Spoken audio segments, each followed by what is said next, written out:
नमस्कार, मैं जितेंद्र चतुर्वेदी। इन दिनों अगर हिंदुस्तान के राजनीतिक मानचित्र पर आप गौर करें तो आप ये पाएंगे कि सियासी हलचल कुछ ज़्यादा ही है। तमाम जो सियासी दल हैं वो अपने नफ़ा नुकसान के लिहाज से तैयारियां कर रहे हैं और उन तैयारियों में 2023 भी है और 2024 तो स्वाभाविक रूप से है। और या यूं कहा जाए कि सारी तैयारी का मर्म ही 2024 को लेकर है। 2023 में तकरीबन 10 राज्यों के चुनाव होने हैं और उन 10 राज्यों में कम से कम 5 तो आप ये समझिए कि ये संकेत और संदेश देंगे कि दरअसल 2024 में किसका डंका बजने जा रहा है। अगर आप मध्य प्रदेश, राजस्थान और छत्तीसगढ़ की बात करें तो यहाँ जो आगे निकल पाएगा वो ये संदेश दे पाएगा कि उत्तर भारत में उसका परचम किस तरीके का है। और दक्षिण में तेलंगाना और कर्नाटक में चुनाव होने हैं। अब जो कर्नाटक और तेलंगाना में बेहतर प्रदर्शन कर पाएगा वो इस बात का संकेत दे पाएगा कि 2024 के लिहाज से दक्षिण उसके लिए कितना मुफीद है। चूंकि दक्षिण से 130 लोकसभा सीटें आती हैं और वहां पर भाजपा का भी स्टेक लगा हुआ है और कांग्रेस का तो सब कुछ लगा ही हुआ है। तो इस लिहाज से तैयारियों का सिलसिला चल पड़ा है। अब उसमें अगर आप देखें तो कांग्रेस तो भारत जोड़ो यात्रा के जरिए अपनी जमीन मजबूत करने में लगी हुई है और वो कितनी मजबूत हो पाई है, दरअसल इसका टेस्ट जो है वो कर्नाटक और तेलंगाना का चुनाव बताएगा, वहां के जो नतीजे आएंगे। क्योंकि इन दोनों ही जगह भारत जोड़ो यात्रा गई है और इससे यह भी स्पष्ट होगा कि 2024 में जिस दक्षिण पर वो पूरा दांव लगाए उसमें वो कितना सफल हुए। तो इस लिहाज से अगर आप देखें तो कांग्रेस जो अपनी खोई हुई जमीन है उसे वापस पाने में लगी हुई है।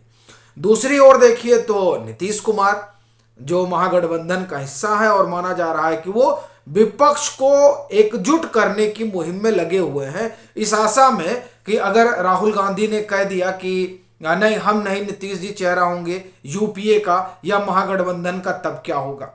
सो वो लगे हुए हैं। लेकिन उसी बिहार से दो और नैरेटिव गढ़े जाने की कोशिश हो रही है। एक तो जो नीतीश कुमार के मंत्रिमंडल में शिक्षा मंत्री हैं, उन्होंने जिस तरीके का बयान दिया वो रामचरितमानस को लेकर, वो ये बताता है कि दरअसल वो एक सियासी टोन वहां से कस रहे हैं जिसके जरिए न सिर्फ राजद बल्कि महागठबंधन की राह सहज हो ध्रुवीकरण के लिहाज से। और दूसरा टोन तो खुद नीतीश कुमार कस रहे हैं और वो है जिसे मंडल पार्ट 2 के रूप में देखा जा रहा है, जातीय जनगणना। अब ये जो चीजें दिखाई दे रही हैं ये दरअसल हो सिर्फ इसलिए रही हैं ताकि भाजपा को पीछे धकेला जा सके। अब सवाल यह है कि क्या ये मुमकिन है। तो अगर आप भाजपा की तैयारियों पर गौर करें तो आप देखिए भारत जोड़ो यात्रा तो उन सभी राज्यों से तकरीबन जा ही चुकी है जहां 2023 में चुनाव होने, जो ये 5 महत्वपूर्ण राज्य हैं, मैं उनकी बात कर रहा हूं, हो ही चुकी है। अब और इधर जो है दो तरीके का हमने आपको बताया कि एक तो जातीय समीकरण और दूसरा ध्रुवीकरण और तीसरा नीतीश जी की अपनी पहल।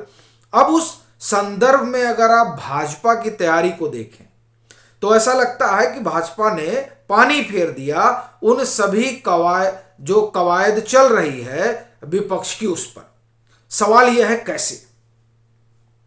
तो देखिए उसमें सबसे पहला तो बयान मोहन भागवत का, जो संघ प्रमुख है, और हम बयान न कहें उनका जो साक्षात्कार है, उस साक्षात्कार के जरिए उन्होंने जो हिंदुत्व की अपनी धारा है उस धारा को धार दे दी और यह बता दिया कि दरअसल चुनाव किस ढर्रे पर भाजपा लड़ने जा रही है।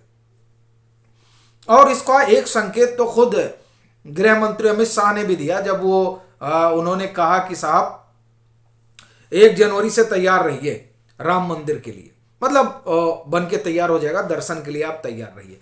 तो इन दो बातों ने तो एक चीज स्पष्ट कर दिया कि भाजपा किस दिशा में बढ़ेगी और वो अपनी विचारधारा को ही धार देगी।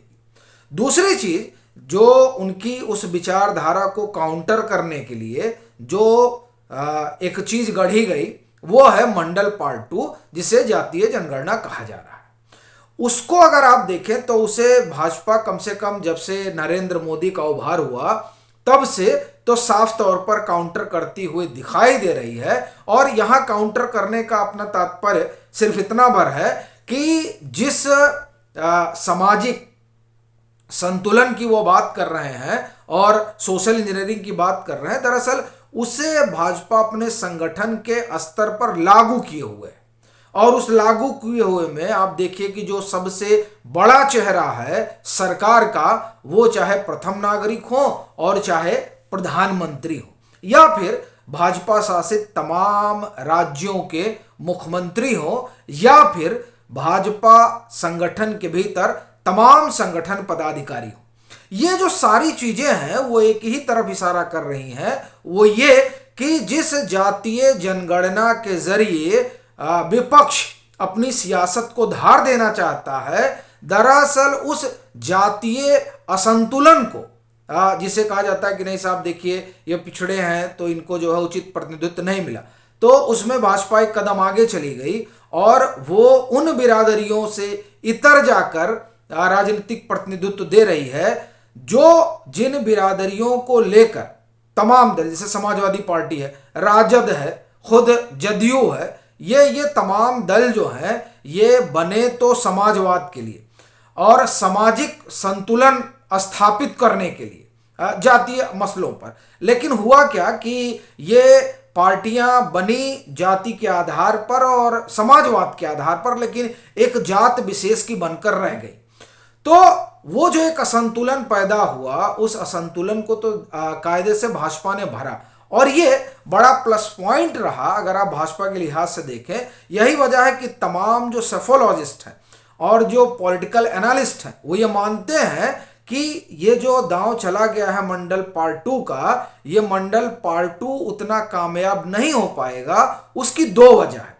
एक तो इस जो मंडल पार्ट 1 था उससे उपजी जो तमाम विसंगतियां थी, उन विसंगतियों ने चाहे समाजवादी पार्टी रही हो, चाहे राजद रही हो, या वो सभी दल जो बने मंडल 1990 के बाद, तो उसमें जैसे जो गैर कृषक जातियां रही ओबीसी में, वो पिछड़ गई तमाम तरह के, चाहे वो राजनीतिक प्रतिनिधित्व की बात हो या आप ये कहिए उनके सशक्तिकरण की बात हो, तो उसको पूरा किया भाजपा ने, उनको अपने साथ जोड़कर। एक तो और दूसरा हिंदुत्व की धारा, इन दो चीजों ने जिस तरह से प्रभाव डाला है, उसने ये जो जिस मंडल पार्ट 2 की बात हो रही है वो अब हाशिए पर जाता दिखाई दे रहा है। और ये आप देखिए कि 2019 में बड़ा भारी प्रयोग हुआ उत्तर प्रदेश में, उसका हासिल क्या रहा ये सब जान ही रहे हैं। तो ये जो तमाम बातें हैं ये बता रही हैं कि जो जिस ध्रुवीकरण की और जिस जातीय अस्मिता को धार देने की कवायद चल रही है उसमें तो ये लोग पिछड़ रहे हैं।